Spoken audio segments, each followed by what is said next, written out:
Hello! Magandang gabi sa inyong lahat. Magandang gabi. Shoutout muna tayo, no? Unahin natin tong si Sir... Ay, hindi pala muna to.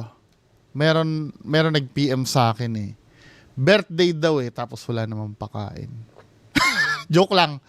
Happy birthday daw. Ito pinapa-greet ni Ma'am Lay. Happy birthday daw sa pamangkin niya na si Erin Nathaniel Mengala. Happy birthday August 3.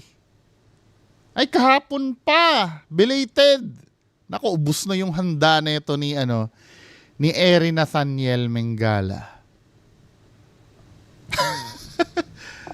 Shout out po. Shout out. Nag-aayos ako ng taas. Magiging maganda yung bagong studio ko sa taas ng bahay. Anyway, ba't ko nasabi bigla yun, ano? Kasi yun na nasa isip ko kanina pa habang nagbablog ako eh. Now, shoutout muna tayo dito. Shoutout daw. Boss, shoutout. May question ako. Pwede ba ma-forward kay Sir Ed? Bakit pag may pinapatawag si Sir Ed or may vision siya abot dun sa mga tao na deads, nakikita niya talaga yung tao na yun. While sabi sa Bible, di na natin family member or di na tao yung makikita mo. Actually, alam ko din yan. Kaya lang, di ba sinasabi ko pag mag-e-explore kami, tinatapon ko muna yung belief na yan. Kasi unang-una, dapat maintindihan nyo,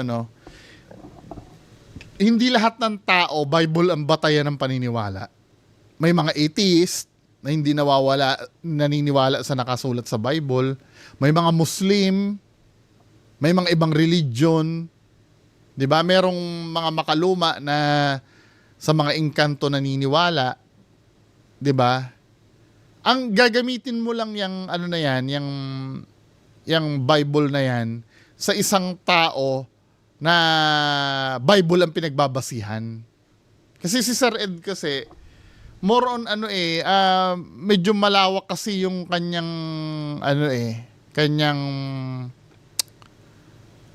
source ng di umano'y power. Yun ang pagkakaintindi ko. Sir Ed, correct me if I'm wrong, Kasi ganito, may nagtanong sa akin, kaibigan mo naniningil, si Sir Ed daw naniningil. Di ba sabi mo ayaw mo sa naniningil? Sinasabi ko lang yung pag nagki-claim ay yung power nila ay galing sa Diyos. Kasi sometimes may mga power, ang pagkakaintindi ko power ni Sir Ed kasi nanggaling sa gabay. Kasi mga old school na albularyo, di ba? May mga gabay yan, may mga espiritu. Later na lang na nagsasabi yung mga albularyo na galing sa Diyos ang power nila. Pero kadalasan galing sa mga spirit guide. Para kasing mga mga Native Americans, di ba? Yung mga Native Americans, yung mga witch doctor sa kanila, yung mga shaman sa kanila, nanggagaling yung power nila sa mga nature spirit. O paano mo gagamitin ang Bible against dun sa mga naniniwala na ang power nila ay galing sa nature spirit? Hindi pwede. Pero kung nagkiklaim ang isang albularyo or ang isang manggagamot na binigay ni Hesukristo ang power niya, doon mo pwedeng gamitin ang Bible dahil biblical si Jesus Christ eh. Kung ano yung mga sinabi ni Jesus Christ sa Bible, yun ang dapat ang masusunod. Dahil doon ang galing ang power niya, nagigets nyo na. Nakukuha nyo na o hindi pa? Hindi kasi pwedeng pangbawal sa Bible ang sa lahat ng oras eh. Hindi mo ko kasi may pinaggagamitan lang na sitwasyon na gagamitin mo lang ang Bible sa ganun. Katulad nga sinabi ko, sinasabi ng manggagamot, papagalingin ka, binigyan ako ni Hesukristo. Binigyan daw siya ni Hesukristo ng power para mapagaling ka. Diba? Then, ang bayad lang po ay 500. Naningil. Ngayon, dun mo babawian. Pero ayon sa Bible, sir, sabi ni Jesus Christ, ibinigay daw sa inyo yung power na yan na walang bayad. Ipamigay nyo ng walang bayad eh. O, dun mo pwedeng gamitin. Hindi mo pwedeng gamitin sa lahat ng oras dahil hindi Hindi naman sa lahat ng oras na ang paniniwala ng tao ay Bible ang basis. 'Di ba? Tapos ano pa, for example, Muslim tayo ang mga Muslim naniniwala na hangga't kaya nilang pwede sila mag-asawa ng higit sa isa. 'Di ba? 'Yun ang teaching sa kanila. Pwede mo bang gamitin ang Bible doon? Sa mga Muslim, hindi naman 'yun ang paniniwala nila. Maraming bagay na hindi sakop ang Bible. Pero ako, hindi ko rin maintindihan sa believer ako ng Bible eh. Pero pagdating nga sa mga exploration na yan, sinasantabi ko muna yung paniniwala ko dahil patuloy ako nagsusuri eh. 'Di ba? Medyo kalapastanganan yung dating sa akin, pero what if kung yun nasa Bible ay fictional lang pala? 'Di ba? Sometimes inaano natin yan, tinitimbang natin ang lahat. Pag malawak talaga ang pangunawa na gagamitin mo, magtitira ka para sa iba. Hindi lang close-minded ka na, oy, sinabi sa Bible ganito. Sinabi sa Bible, di ba?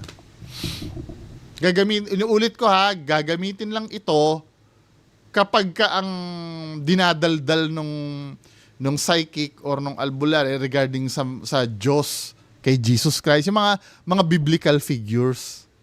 'Di ba? Pero kung ang power niya ay galing, sabi niya, ang power ko ay galing alien. Ba't mo gagamitin ang Bible dun?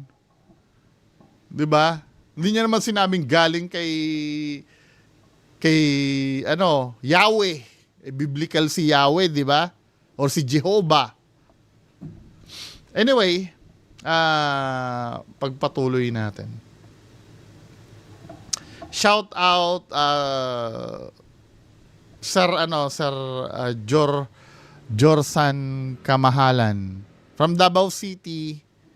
Karin Cabuenas daw, si Ma'am Karin Cabuenas. Pero ang name niya si Jorsan Kamahalan, no. Sabi gano'n ni Ma'am Flora Arroyo, shout out Master G. Ikaw ang idol, I mean yung mga taong naniniwala sa'yo, kaya nga sikat ka na. I pray na, ipag-pray natin to si Bungo para manahimik na.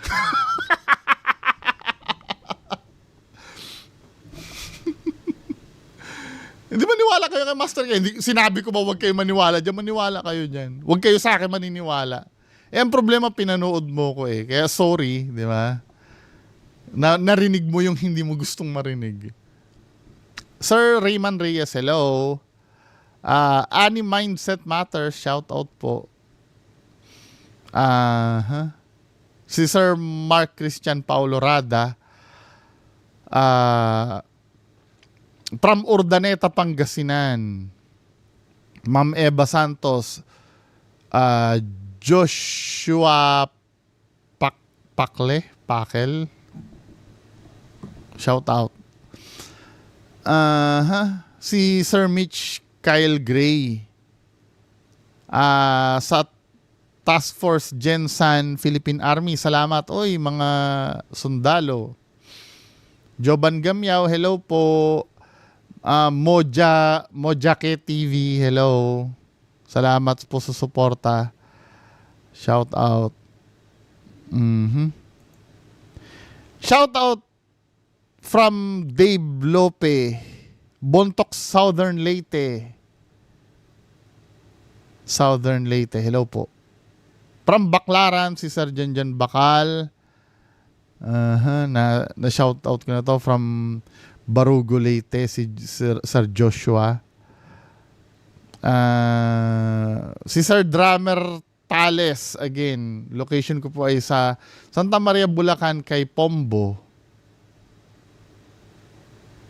Tails! Drummer Tails Campales. Domingo Arador, hello po. Ronsan Sanchez, kamustahin ko daw video ni Paring Donsky. Sige nga, one of these days, no? Sir Ivan Flores, hello. Anyway, Ma'am Linta Mori, hello. Sir Mark San. Humpy Dumpy, hello. Jeffrey D. Guzman, hello po. Ma'am Always Slay. Yung birthday daw nung pamangkin niya. Anyway, proceed na tayo, no? Doon sa main content. Ito, nagkwentuhan kami dalawa ni Sir Ed dito regarding dito Dito sa dito sa episode na to. Nag-guest ulit siya sa KMJS. Ito yung sumpa ng Oro Plata Mata. Alam niyo to, yung Oro Plata Mata. Yung yung hagdan nyo dapat ang babagsakan oro sa taas. Or pababa din, Oro Plata Mata, Oro Plata Mata, Oro Plata. Yung steps yan, bilang yan ng steps So, panoorin natin.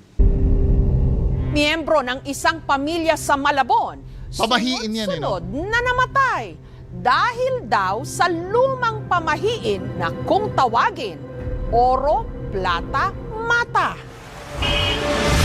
Sa mga binaha, nagpaplano rin ba kayo na patambakan ang inyong bahay upang tumaas para sa susunod hindi na aabutin ng tubig?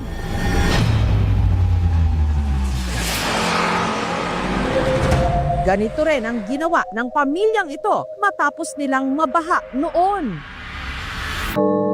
Pero sa hindi maipaliwanag na dahilan, matapos daw nilang pataasan ang kanilang bahay, sunod-sunod na namatay ang kanilang mga mahal sa buhay.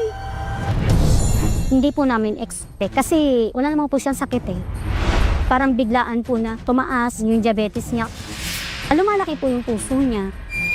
Simpleng bulate lang po. Ang kinamatay niya po, leptospirosis po. May pumutok daw po na ugas sa utak niya. Bakit Takot naman na maging family member nito.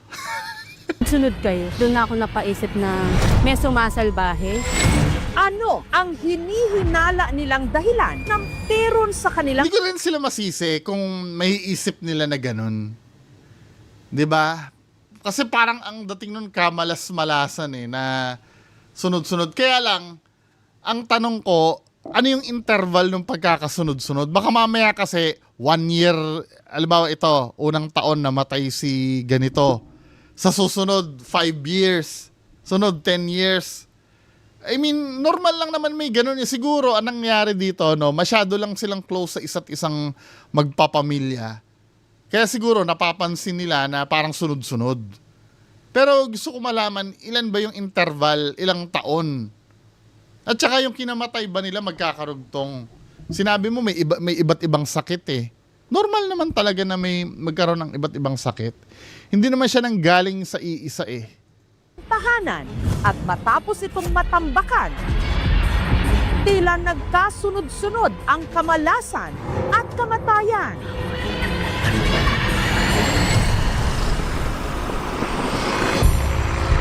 Sa Malabon. Mahigit 5 dekada na mula nung ipatayo ng yumaong ama ni Raquel ang kanilang bahay dito sa Malabon. Ito pong lupa na to, squatter lang po to Mahal na mahal po ng nanay at tatay ko tong bahay na to kasi dito po kami lahat nagsimula. Dahil madalas silang bahain, March 2022, tinambakan nila ang sahig nito para tumaas. Hindi pa po siya ganyan. Lupa pa lang po yung pinakasahig niya, mababa. Pero mula raw nung gawin nila ito, nagsimula ang mga mula March 2022. Simula noon dahil Masyado na pong maraming nangyari.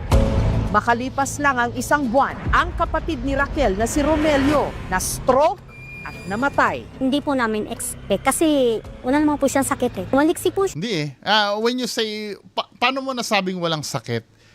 Feeling ko hindi naman nagpapa-check up ito At saka ang stroke, random yan Hindi mo pwedeng sabihin na wala namang sakit. Hindi.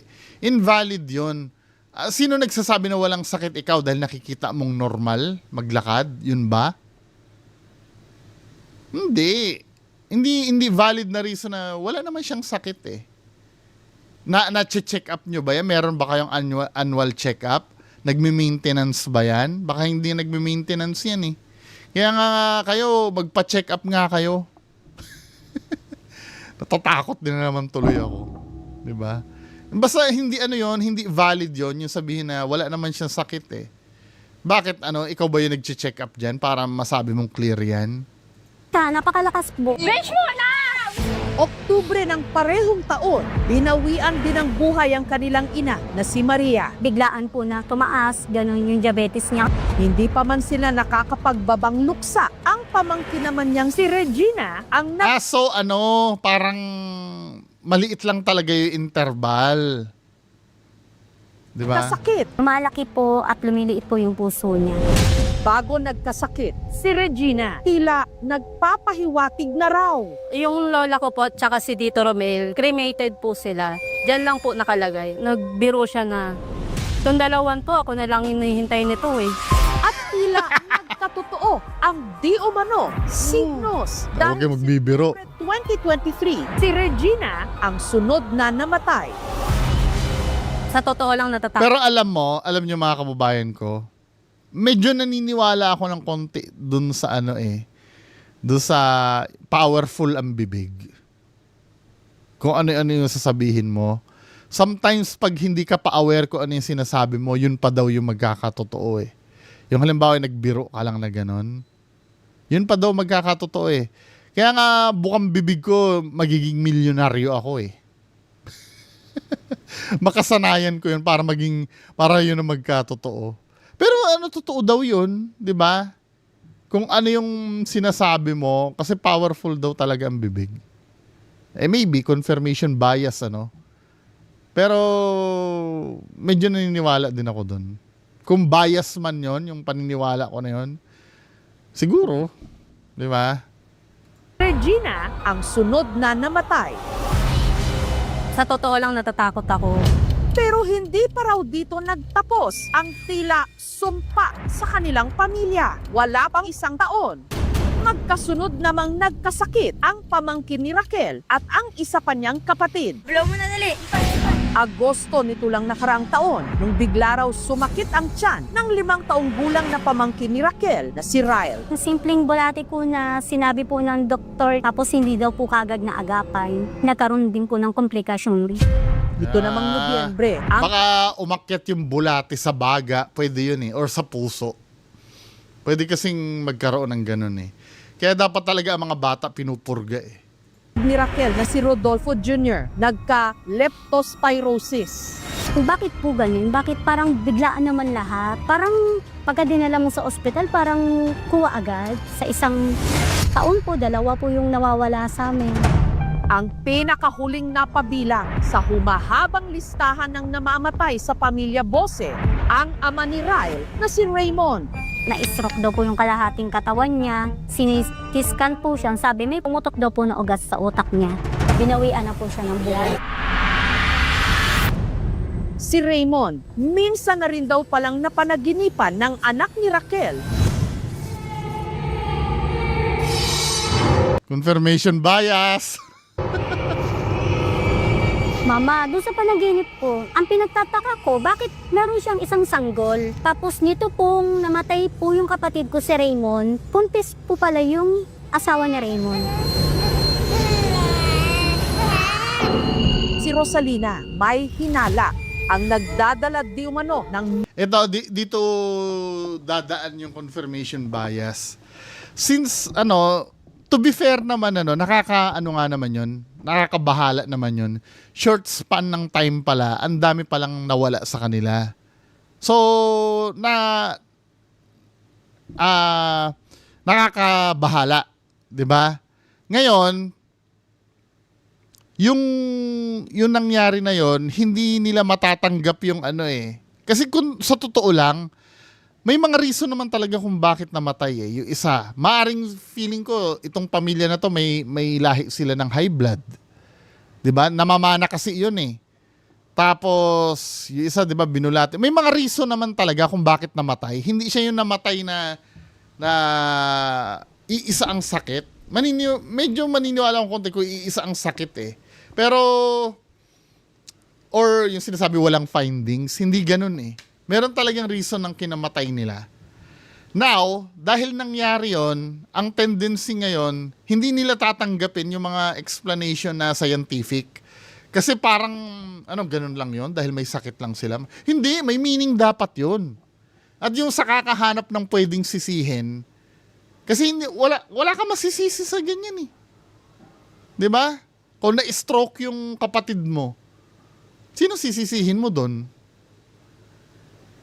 Pero pwede naman sisihin yung diet ng kapatid mo. Pabaya ba yung kapatid mo? Hindi ba nagpapacheck up yung kapatid mo? Yung lifestyle ng kapatid mo? Pero instead na yun ang sisihin, maghahanap ng iba. Ano kaya? Ano kaya pwedeng sisihin? Dito sa loob ng bahay, nakita, siguro nakatingin niya na, no? Nakita yung hagdanan, yun lang ang nakikita niya, binilang, oro, plata, mata, oro, plata. Ito yung dahilan. Confirmation bias yun. Diba? Malas sa kanilang tahanan, walang iba kundi ang kanilang hagdanan. Sa kakahanap yan ng Hagdanan natin sisisihin. kung ilan. Baka mamaya dito sa hagdanan nagmumula yung mga ganitong pagkakawala ng mga mahal natin sa buhay. Ang tinutukoy ni Rosalina, ang pamahiin ng oro, plata, mata. Isa po siyang paraan ng pagbilang at pagkarkula ng mga baitang gamit ang mga salitang oro, ginto, plata, pilak, mata, kamatayan. Paulit-ulit po yung Bilangin ko pagsalita nga hanggang yung maabot po yung hagdanan. dulo ng hagdan. Maabot po sa mata, severe misfortune, at saka it was being associated was kamatayan. Wala namang mawawala sa atin kung maniniwala tayo. Meron. Ito, yan ang number one misconception. May mawawala yung pananalig mo sa Diyos. Huwag niyong sasabihin lagi yan na na wala namang mawawala kung susundin natin. Wala namang... Meron. Yung peace of mind mo mawawala din. Halimbawa, pag may pamahiin ka na hindi nasunod, mag-aalala at mag-aalala ka nun. Hindi totoo yung wala namang mawawala pagka hindi natin sinunod, di ba? Kasi tandaan nyo, kung yan ay totoong ganyan ang mangyayari, dapat yan, lahat yan, generic yan sa lahat. Whether mayaman ka pa, or kahit ano ang relihiyon mo, ang mo, lahat dapat ganyan dapat ang magiging standard. Pero hindi may mga hindi naniniwala dyan eh. So meaning talagang hindi totoo yung pamahiin na yan. Talagang pamahiin lang talaga siya. Kasi kung totoo yan, confirm yan na totoo na yan talagang problema, kahit sa school dapat tinuturo na yan. Di ba? Inilang nga nila ang kanilang hagdan. Oro, plata, mata, oro, plata, mata. Naniniwala ko na may connection po siya sa mga sunod-sunod na pagkamatay po nila. Dati kasi, 11 o 11 lang ang hakbang ng kanilang hagdan. Pero nung tinambakan ng kanilang bahay, noong 2022, natabunan daw ang 2 nitong baitang. Naging siyam po yung hagdanan namin. Mas nakumbinsi po ako na may konektado po sa hagdanan. Ang hipag ni Rosalina na si Mariel na di umano bukas ang tinatawag na third eye. Noon pa man daw, meron nang nakikita. Ako, di ba? Diyan na nag-start yung mga dugsong-dugsong na yan. May nakita yung bilang ng baitang ay iba, biglang nasundan na ng iba. Na kailangan meron din silang experience dun sa hagdan na yon.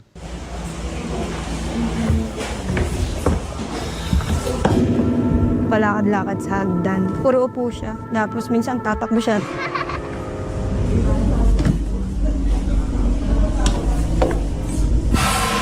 Yung matanda dito sa taas yun, naglalaro sa 60, 70 yung edad niya. Yung suot niya nakabarong. Galit siya. Ayaw niya na umalis dito. Nakaputi, mababo. Pero Ang mga yung pagkakaroon ng mga espiritu, ng mga feeling ko normal naman yan kahit dito sa bahay, siguro meron. So di malamang reason, dahil ako yung first owner nitong bahay eh. Nung binili ko to, kinoconstruct to eh. Pero hindi natin alam kasi yung history nitong lugar eh. Kung ano bang nangyari dito nung mga unang panahon. 'Di ba? Meron ba ditong pinatay? Naniniwala ako na kahit saang lugar may espiritu. Now, nasa espiritu na kung magpaparamdam sila o hindi. Now, doon sa part na sila ba yung reason kung bakit may namamatay or ano? Feeling ko wala namang connection yun. Pero kung may espiritu, pwede naman siguro. Kailang beses Lalo na na't nagparamdam luma sa na yung kanya bahay. bago at habang ini-interview siya ng aming team. Hindi. Sabi mama, mahilig ba siya sa gatas? Mangingi siya ng gatas. Dede daw. Dede yata siya. May narinig siyang boses. Baka mamaya psychological yan, ha? Ang main symptoms ng schizophrenia kasi voices sa sa mind eh. May naririnig kang boses. Basta pagka ganun ang unang gagawin nyo dito pag halimbawa may naririnig akong lagi nyo sinasabi yon kasi may kabarkada akong ganyan eh.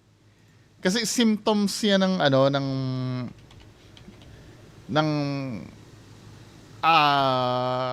ba magandang term? Ayan ito na ang pasagutin natin. Hearing voices in your head, also known as auditory hallucinations, can be a symptom of various mental illness, but it's not exclusive to them. While often associated with conditions like schizophrenia and bipolar disease, it can also be triggered other factors like stress. Pwedeng stress lang naman, o kakulangan sa tulog, or sa gamot na tinitake.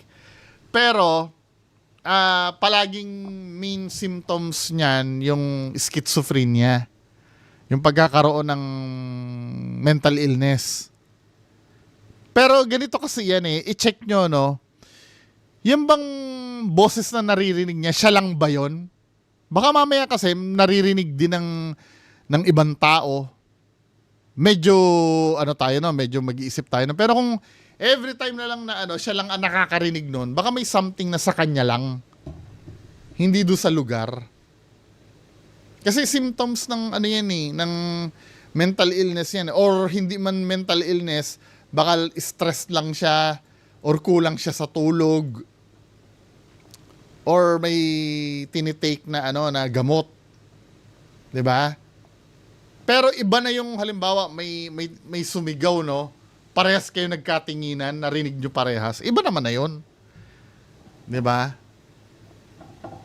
Although na symptoms, sige, pwede nyo naman sabihin, baka parehas kayong may schizophrenia. Pero hindi. Iba yung maririnig kong boses sa akin, iba rin yung maririnig mo sa'yo. Kung parehas man tayong may mental illness. Imposible naman kung ano yung narinig mo, yun din ang maririnig ko. Parehas tayo makakarinig ng boses sa isip natin, pero imposible yun. Pero kung ang nangyari, halimbawa, may narinig ka, boses, gago! Sumigaw ganon, napatingin kayo.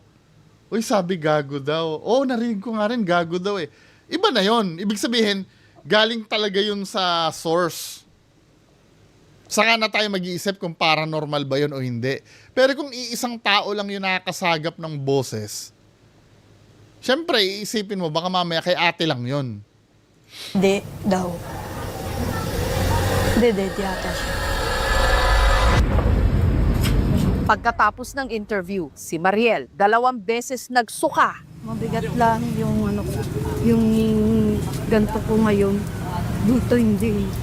Baka mamaya stress lang ito si ate. Ang ikinatatakot ngayon ng mag-anak. Ang matandang lalaking nakikita ni umano ni Mariel, meron daw babala.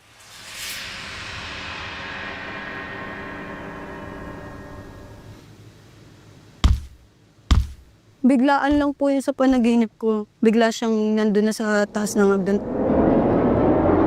Panaginip lang pala. Parang nakakatakot po. Sino na naman po kayong susunod? Natakot din ako. Bata pa po yung mga anak ko. Ayaw ko pa po silang iwan. Kaya ako po naisipan na lumapit sa KMJS. Gusto po sana namin na malalaw ng paranormal expert Para mabigyang linaw ang misteryo sa pagkamatay ng mahal sa buhay ng pamilya Bose, binisita sila Yan! ng normal researcher na si Ed Calwas. Sir Ed. Tan. Okay lang te, akit ako ha. Ano, lumalakas oh. Pumapalo siya ng mas malakas. Yan ang lakas niya. Ito sa hagdan.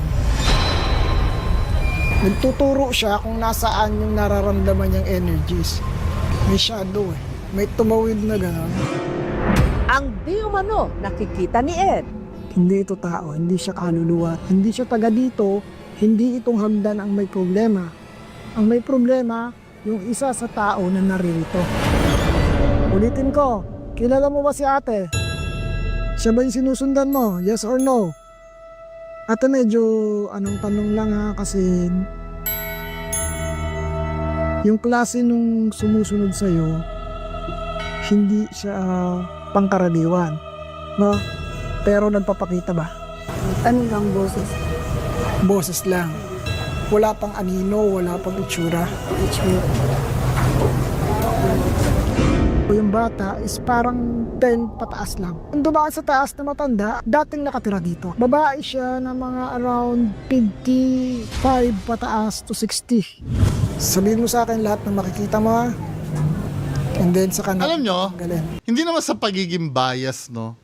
May video kami dyan, naranasan ko ito eh, yung ginaganyan eh.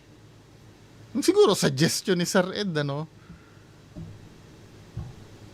Ay, hindi eh. Kasi nung time na yun, panoorin nyo yung video namin sa Clark. Kasi anong nangyari, sinulat ni Sir Ed yung nangyari daw di umano doon sa kaluluwa. Kung ano yung kinamatay. Tapos ginanyan niya ako. Hindi ko alam kung psychological. Nagiging skeptic pa rin naman ako eh. Hindi ko alam, nung ginanon niya ako sa noo. Alam mo yung parang nag-transform ako sa isang... Hindi bola to ha. Nakita naman doon sa... Although hindi nyo naman nakikita sa video yung isip ko. Pero yung nag-transform ako sa parang isang gubat na may naririnig ako nagtatawanan na may mga putok ng baril na sunod-sunod. Then nung binuksan na ni Sir Ed yung sinulat niya, documented yun eh. Binaril yung yung kinamatay. Hanggang ngayon hindi ko pa rin maisip yun. Pero ito yung sinasabi ko kasi eh, pag ikaw kasi ang nakasalang doon sa part na yan, magiging biased ka talaga. Kaya hindi pwede yung sinasabi ng iba na katulad na kinikriticize ko si Sir Ramon, yung kasama ngayon ni Aga si Ching, na yung kanyang human pendulum, binibigyan ko na explanation yun eh.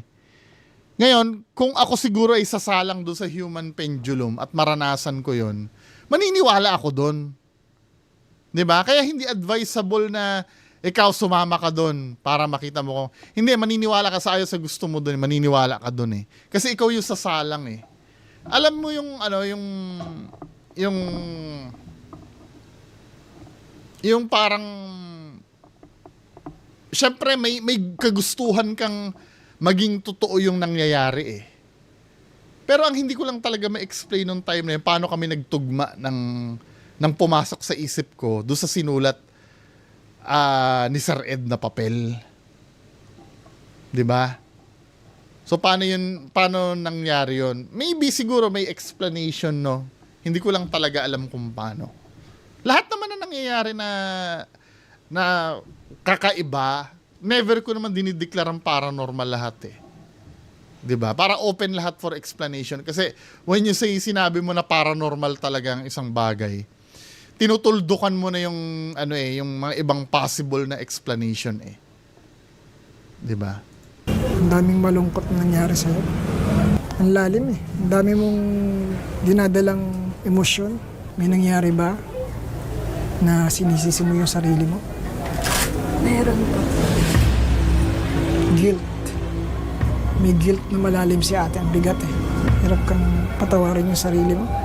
Kaya malay mo psychological ito eh. Medyo po. Medyo. Hirap po. Kasi kung hindi ka magle-let go, lalapitan at lalapitan ka ng mga ganyang entities, no? Pinapalakas niya yung feeling of guilt mo. Relax. Deep sleep. Relax. Relax. Pakawalan mo lahat ng negatibong kaisipan. Biglang nagmula. Yan ang nagiging lagusan kung bakit ka nakakakunik sa mga hindi tao. 3. Alam mo, ang gusto ko dito sa ginawa ni Sir Ed, Max. Hindi ako nagiging bias, ha. Hindi ako nagiging bias. Ang medyo gusto ko dun sa ginagawa ni Sir Ed, parang inaano niya eh. Kaya nga napag-usapan namin itong dalawa eh, parang pinagmamerge niya yung dalawang side. Pwede kasing psychological, at the same time, may halong spiritual din. Kasi sinabi niya kanina, kung ganyan ka talaga mag-isip, ganyan, lalapitan ka talaga ng mga entity. Which is, sinasabi din naman talaga na iba na ganun daw, pero wala namang talagang solid proof na ganun. Pero kadalasan sinasabi yung ganung bagay. Ang gusto ko lang dito sa ginawa niya, open si Sir Edo sa maaring psychological problem ng tao. Not totally pure paranormal. 1. Gising. Kumusta, te? Gumaan yung pakiramdam. Gumaan ba? Nakapag-open up eh. Cut off ka na sa kanila ngayon. Hindi porket may nakita ka, may namatay, may susunod. Kasi the more na iniisip mo yon, the more na yun talaga yung mangyayari. Alala ko din yung guilt ko na namatay yung father ko. Hindi ko na siya naabutan kasi umalis siya. Tapos nabalitaan na lang namin tanghali, patay na siya. Hindi haunted yung hagdan, hindi haunted yung bahay. Pag yun na lumalabas, bata, projection yun ng mind mo. Egregor yung tawag dun sa mga presence mo. The more na negative ka, the more mas marami kang maka-attract. Ikaw yung nagiging tulay. Nagkaroon po ako ng relief. Yung sinasabing egregor kasi na yun, sinerch ko yun eh. Madalas sabihin ni Sir Ed yung term na egregor. Kasi yun yung collective, nakalagay dito, egregor meaning.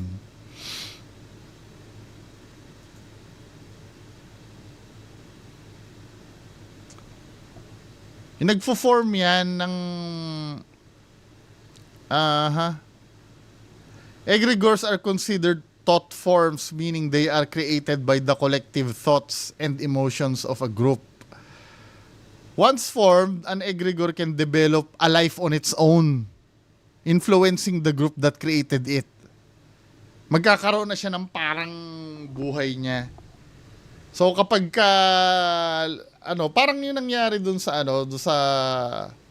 yung madalas kong kinikwento dun sa War of the Worlds, na lahat ng tao yun na iniisip hanggang sa magkaroon na siya ng sarili niyang buhay. May paranormal pa rin naman na part doon sa nangyayari, kasi may mga espiritu na nakukuha. Pero kadalasan projection na lang daw yun nung iniisip nila.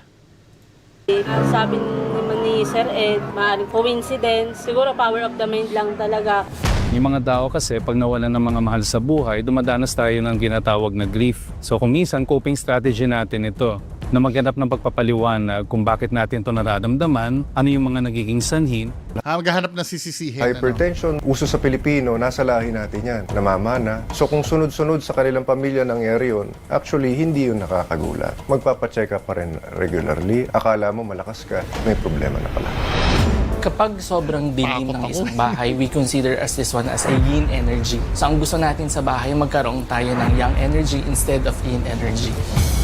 Aba, Ginoong Maria, napupuno ka na. Sa kahilingan na rin ng pamilya, pinabendisyonan din ang kanilang tahanan. Pagbabasbas ng tahanan, ito'y pagpapasok sa presensya ng ating Panginoong Hesukristo sa ating tahanan. Kaya napakahalaga ang presensya ng Diyos sa tahanan. Ang pundasyon ng isang matatag na tahanan, hindi takot at pangamba, kundi pagmamahal ng isa't isa. At ang unang hakbang para tuluyang makausad sa buhay sa kabila ng sakit o lungkot ang bukas palad na pagtanggap. Acceptance. Anyway, so yan lang po muna ang pag-uusapan natin ngayong gabi. Magandang gabi sa inyo lahat. Bye-bye.